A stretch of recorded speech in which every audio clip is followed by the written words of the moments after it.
അർബുദം അഥവാ ക്യാൻസർ എന്ന മഹാമാരി സന്തോഷം കവർന്നെടുത്ത ഒരു കുടുംബത്തിനെ കുറിച്ചാണ് ഞാൻ ഈ പറയുന്നത്. പെരുമ്പളം പഞ്ചായത്തിലെ 7-ാം വാർഡിലെ ഈ വീട്ടിൽ അർബുദബാധിതരായ 3 പേരുണ്ട്. ചികിത്സയും ദൈനംദിന ചെലവിനും ഒക്കെയായിട്ട് സമാനതകളില്ലാത്ത സാമ്പത്തിക പ്രതിസന്ധി നേരിടുകയാണ് ഈ കുടുംബം. ഇവരിലേക്കാണ് നമ്മൾ ഈ ഓണക്കാലത്ത് ക്യാമറ ചലിപ്പിക്കുന്നത്.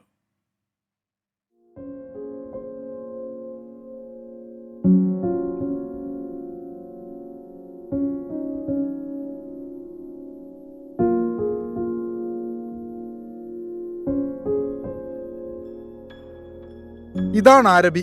വയസ്സ് 8. സംസാരിക്കാനാവില്ല. അർബുദബാധിതയായ അമ്മ 2017 മരിച്ചു. അമ്മയുടെ രോഗം ഈ കുരുന്നിനെയും പിടികൂടിയിരിക്കുകയാണ്.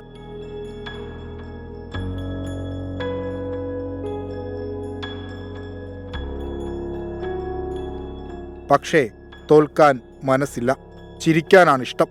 ചേർത്ത് പിടിക്കാൻ മുത്തച്ഛനും അമ്മുമ്മയും ചേച്ചിയുമുണ്ട്. ബ്ലഡൊക്കെ ഇങ്ങനെ ടെസ്റ്റ് ചെയ്തിട്ട് കഴിഞ്ഞപ്പോൾ ഡോക്ടറിൻ്റെ സംശയം ഡോക്ടർ പറഞ്ഞു ഒരു പേപ്പറിൽ പെട്ട് കൊടുക്കണം, കൊച്ചിൻ്റെ നട്ടലിൽ നിന്ന് കുത്തി മജ്ജ എടുത്തിട്ട് അത് ബയോപ്സി കിടക്കണമെന്ന് പറഞ്ഞു. എന്നോട് പറഞ്ഞു ബസ്സിന് കയറും അച്ഛൻ പറഞ്ഞു കൊച്ചി ഇങ്ങനെ ബോൺമാരുടെ ഇതാണ്, അവൾക്ക് ഇങ്ങനെ 3 കോശങ്ങളാണ് ഉള്ളത് മജ്ജയിൽ, അത് 3ഉം ഇങ്ങനെ ഇല്ല. അപ്പോൾ അതിന് അവൾക്ക് സ്വന്തമായിട്ട് ബ്ലഡ് ഉൽപ്പാദനമൊന്നും നടക്കാത്തത് കൊണ്ട് ഇവർക്ക് ചികിത്സ കിട്ടണമെങ്കിൽ അത് ഒന്നെങ്കിൽ അമൃതയിൽ അല്ലെങ്കിൽ തിരുവനന്തപുരത്ത് കൊണ്ടുപോകണം. ആരബിയുടെ അമ്മുമ്മയും അർബുദബാധിതയാണ്. കൊച്ചുമകളെ ഈ രോഗത്തിന് വിട്ടുകൊടുക്കാതിരിക്കാനുള്ള പോരാട്ടത്തിലാണവർ. 6-ാം ക്ലാസ്സുകാരിയായ സഹോദരി ആരാധ്യയ്ക്കും അതുമാത്രമാണ് ആവശ്യം. സാമ്പത്തിക ബുദ്ധിമുട്ടൊക്കെ ഉള്ളത് കൊണ്ട് നമ്മളത് ചെയ്യാനായിട്ട് പിന്നെ കേട്ടെന്ന് പറഞ്ഞൊക്കെ നമ്മൾ നടക്കണേ. അപ്പം അത് കാര്യങ്ങളൊക്കെ പെട്ടെന്നായെന്നാൽ നമുക്കത് ചെയ്ത് ആ കുഞ്ഞിനെ റെഡിയാക്കി എടുക്കണം. അതിനെ ദൈവം തന്നെ അതിനെ ജീവനാട് കൂടി തന്നെങ്കിലേ ഞങ്ങൾക്കൊരു ഇതുണ്ടാകുള്ളൂ. മജ്ജ മാറ്റിവെക്കൽ ശസ്ത്രക്രിയക്ക് 65 ലക്ഷം രൂപ വേണം. ദാതാക്കളെ ലഭിച്ചാൽ തുക കുറയും.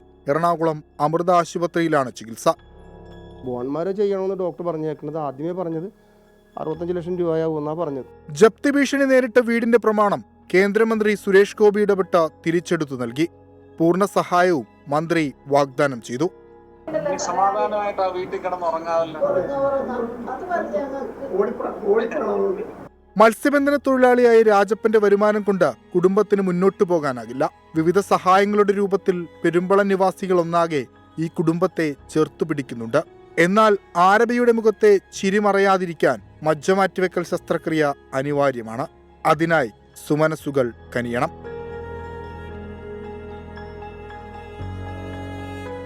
നന്ദകിഷോറിനൊപ്പം വിഷ്ണു സുരേഷ്, 24 കൊച്ചി. എന്തായാലും വളരെ സങ്കടകരമായ ഒരു സാഹചര്യത്തിലൂടെയാണ് ഈ കുടുംബം കടന്നു പോകുന്നത്. ഇവരെ സഹായിക്കാൻ ആളുകൾ തയ്യാറാകണം. കാരണം അവർക്ക് വല്ലാത്ത ദുരിതമാണ്. ഈ ഓണക്കാലത്ത് നമ്മൾ ഒരുപാട് ആളുകൾ സന്തോഷത്തിൻ്റെ നടുവിലൂടെ യാത്ര ചെയ്യുമ്പോൾ ദുഃഖത്തിൻ്റെ ഇടവഴിയിൽ തകർന്നു വീണ് നിൽക്കുകയാണ്. ഇവരെ നമുക്ക് സഹായിക്കാൻ കഴിയണം.